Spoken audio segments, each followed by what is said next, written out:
श्री ब्रह्मचैतन्य गोंदवलेकर महाराज प्रवचन 16 जानेवारी. नामाकरताच नाम घ्यावे. नाम हे निसरड्यासारखे आहे. निसरड्यावर गवत वाढत नाही आणि त्याच्यावर पाय पडला तर घसरतो. त्याप्रमाणे नाम आपल्यावर उपाधी ठरू देत नाही. त्याला कोणत्याही उपकरणाची गरज लागत नाही. रोगी निरोगी, विद्वान अडाणी, श्रीमंत गरीब, लहान थोर, स्त्री पुरुष, जात गोत यांपैकी कोणतीही गोष्ट असली तरी अडत नाही, नसली तरीही अडत नाही. नामाशिवाय दुसऱ्या कोणत्याही साधनाला शक्ती, बळ, पैसा वगैरे कोणत्या तरी गोष्टीची मदत लागते.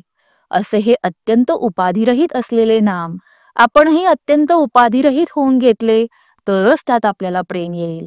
आपण उपाधिरहित होणे म्हणजे नाम हे केवळ नामाकरताच, स्वतःच्या कल्याणाकरताच घेणे, जगातल्या दुसऱ्या कशाही करिता न घेणे. आपण जर ते सकाम बुद्धीने घेतले तर इच्छित कार्यभागही साध्य होत नाही आणि आपले कल्याणही साधत नाही. सकाम नाम घेणे हे किती वाईट आहे हे सांगणे फार कठीण आहे. असे पहा की स्त्री ही अत्यंत पवित्र आहे, कारण देव संत यांसारख्या विभूतीही तिच्या पोटी जन्म घेतात. अशा स्त्रियांना पळवून नेऊन अनितीने वागायला भाग पाडून त्यावर पैसे मिळवण्याचा धंदा काही लोक करतात. ही किती निंद्य गोष्ट आहे बरे. पण सकाम नाम घेणे ही गोष्ट त्याच्याही पेक्षा कितीतरी पटीने अधिक निंद आहे. म्हणून नाम हे नामाकरिताच घ्यावे. त्याचा संबंध आपल्या इच्छा अपेक्षांशी ठेवू नये. नामाकरिता नाम घेतल्याने मन आपोआप अंतर्मुख होऊन जाते.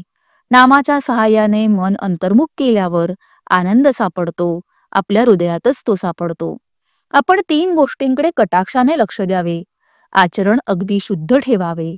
दुसरी, नामाला कधीही सोडू नये.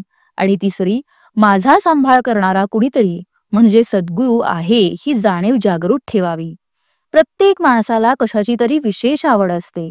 त्या आवडीमध्ये राहावे आणि त्या जबरीने नाम घ्यावे. आत्मज्ञान व्हावे म्हणून त्याच्या मागे लागले तर ते लवकर होत नाही.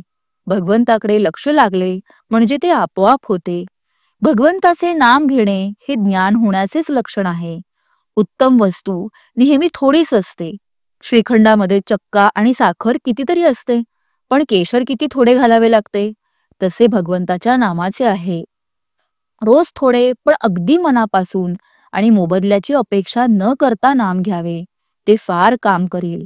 भगवंत हा सर्वसत्ताधीश खरा, पण एका बाबतीत तो लुळापांगळा होतो व सहज अडकतो.